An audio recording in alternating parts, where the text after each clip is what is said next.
Today, first of all, welcome to my YouTube channel, Vikas Sir Accountancy Amritsar.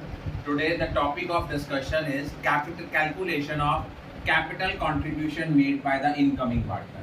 तो बेटा क्या होता है, दो केसेस होते हैं.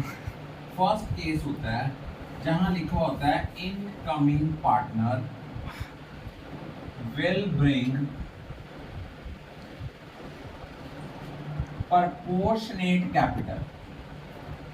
अगर वर्ड लिखा है proportionate कैपिटल लेके आएगा, इस केस में हम क्या करते हैं, इस केस में सबसे पहले हम कैपिटल बैलेंसेस निकालते हैं. Sum of capital balances of old partners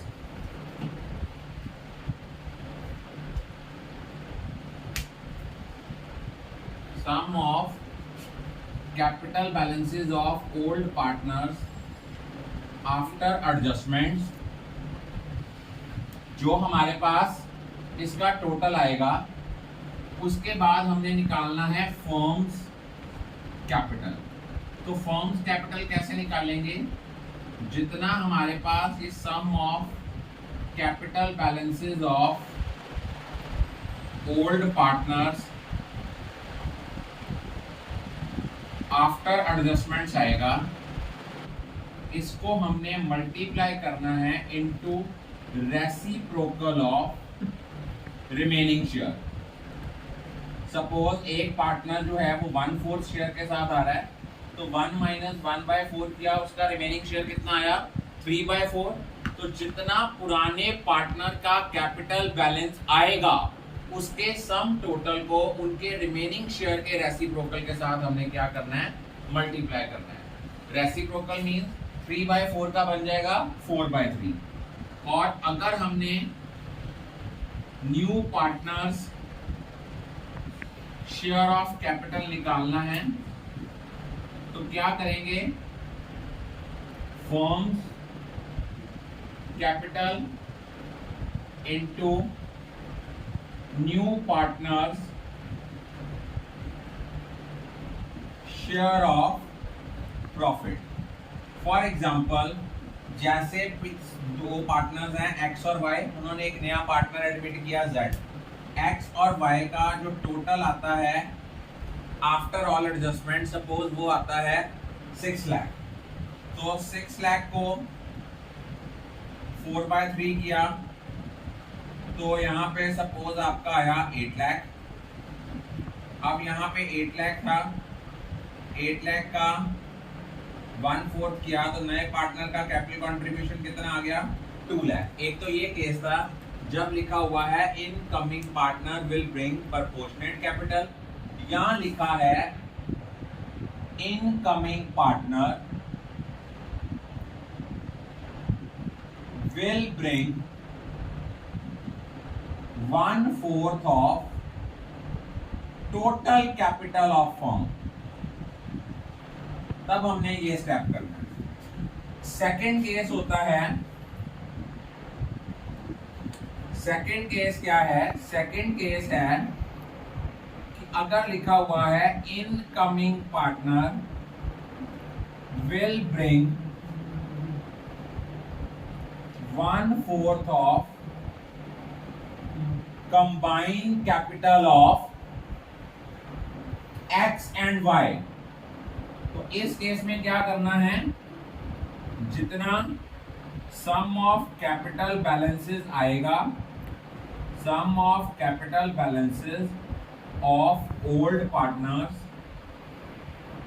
after adjustment आया, इसको सीधा हमने new partner's share of profit के साथ मल्टीप्लाई कर देना है. इस केस में फर्म की कैपिटल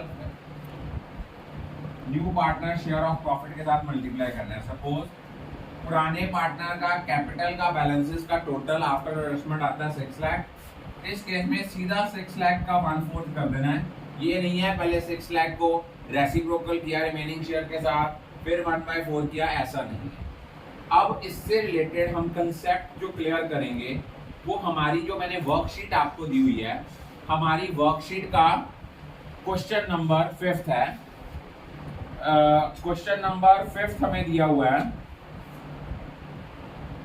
माधुरी एंड अर्श वर पार्टनर, इनकी प्रॉफिट शेयरिंग रेशियो है 3:1। उन्होंने एक नया पार्टनर एडमिट किया है Z। अब देखो क्या है, ओल्ड पार्टनर है माधुरी और अर्श, उन्होंने एक नया पार्टनर एडमिट किया है Z। तो उन्होंने हमें लिखा हुआ है कि provision for doubtful debt maintain करना है 10% ऑफ द डेटर्स। वर्कशीट में देखो तो डेटर्स हमें 1,20,000 में से 10,000 माइनस करने के बाद दिए हैं, लेकिन जब हमें एडजस्टमेंट में प्रोविजन का है ना बनाने के लिए, इट मींस हमें क्या करना पड़ेगा, ग्रॉस अमाउंट पे प्रोविजन क्रिएट करनी है।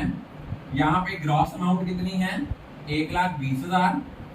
1,20,000 के ऊपर हमने कितनी प्रोविजन क्रिएट करनी है, 10%। वो कितनी आई, 12,000। 10,000 की प्रोविजन ऑलरेडी क्रिएटेड है, हमें और कितनी प्रोविजन क्रिएट करनी पड़ेगी, हमें जो प्रोविजन क्रिएट करनी पड़ेगी वो है 2,000।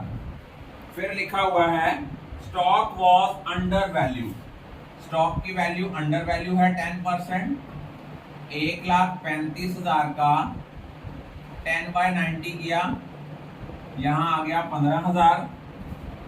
फिर देखो क्या लिखा हुआ है, एक यहाँ पे भी करेक्शन कर लेनी है, लिखा हुआ है ओल्ड कस्टमर है 25,000 का बैड डेट हुए and he has promise to pay 10,000। तो जब उसने प्रॉमिस किया 10,000 पे करने के लिए, तो डेटर्स हमारे आ गए 10,000 के साथ इंक्रीज हो गए। क्लेम आया वर्कमैन कंपनसेशन फंड का। वर्कमैन कंपनसेशन फंड अगर कम है और उसके अगेंस्ट लायबिलिटी ज्यादा है, तो डिफरेंस की अमाउंट हम कहां लेके आएंगे, डिफरेंस की अमाउंट हम रीवैल्यूएशन अकाउंट में लेके आएंगे 10,000। उसके बाद नेक्स्ट हमें दिया हुआ है क्रेडिटर्स हैं 27,000 के, not likely to be claim. तो ये आ गया बाय क्रेडिटर्स 27,000, ये आया 52,000। यहां से हमारे पास शेयर ऑफ प्रॉफिट आया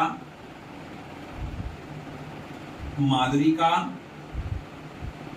और अर्श का, इसको हमने बांटा 3:1 की रेशो में 30,000 और 10,000।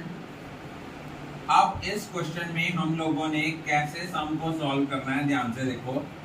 यहाँ पे लिखा हुआ है कि वो कैपिटल कितनी लेके आएगा, 1/4 of the total capital of X and Y. Proportionate नहीं लिखा, total capital of the firm नहीं लिखा। तो इट मीन सबसे पहले हमें क्या करना है, इस क्वेश्चन में सबसे पहले हमें पार्टनर्स का कैपिटल अकाउंट बनाना है। आपको भी पता है जब हम पार्टनर्स का कैपिटल अकाउंट बनाते हैं, इसकी दो साइड्स हैं, one is debit side, another is credit side.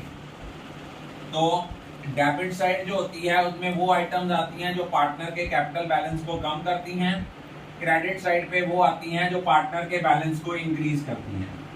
सबसे पहले यहाँ दिया हुआ है बाय बैलेंस ब्रॉट डाउन, ये दिया हुआ है हमें 3 लाख और 2 लाख। अब वो कहता है वो गुडविल लेके आया 40,000, एंट्री आ गई बाय प्रीमियम फॉर गुडविल 30,000 और 10,000 बंटा। फिर रीवैल्यूएशन का प्रॉफिट है बाय रीवैल्यूएशन अकाउंट 30,000 एंड 10,000, और कोई रिजर्व्स है नहीं, एम्प्लॉइज प्रोविडेंट फंड को हम डिस्ट्रीब्यूट नहीं करते। अब देखो इनका कैपिटल बैलेंस क्लोजिंग कितना आता है, यहाँ देखा जाए इनका क्लोजिंग बैलेंस आएगा 3,60,000 और उधर आएगा 2,20,000। टोटल जो सम ऑफ ओल्ड पार्टनर्स, वहां एक्स एंड वाई लिखा गया गलती से, वो एक्स एंड वाई नहीं है, वो माधुरी एंड अर्श है। सम ऑफ ओल्ड पार्टनर्स कैपिटल जो है वो कितना है, वो है 3,60,000 प्लस 2,20,000, ये बना आपका 5,80,000। अब हमने Z न्यू शेयर निकालना है, तो Z का न्यू शेयर कैसे आएगा, 5,80,000 का हम डायरेक्टली कर देंगे 1/4। तो 5,80,000 का जब हमने 1/4 किया, ये कैपिटल लेके आएगा 1,45,000। इधर आ गया बाय कैश अकाउंट 1,45,000। इधर टू बैलेंस कैरी डाउन भी आ गया 1,45,000। ये आपका क्वेश्चन ठीक हो गया। यहाँ पे करेक्शन कर दीजिए, जहां लिखा हुआ ना 1/4 capital of total capital of X and Y, that is not X and Y, that is Madhuri and Arsh. Is it clear? I think all of you are clear about it.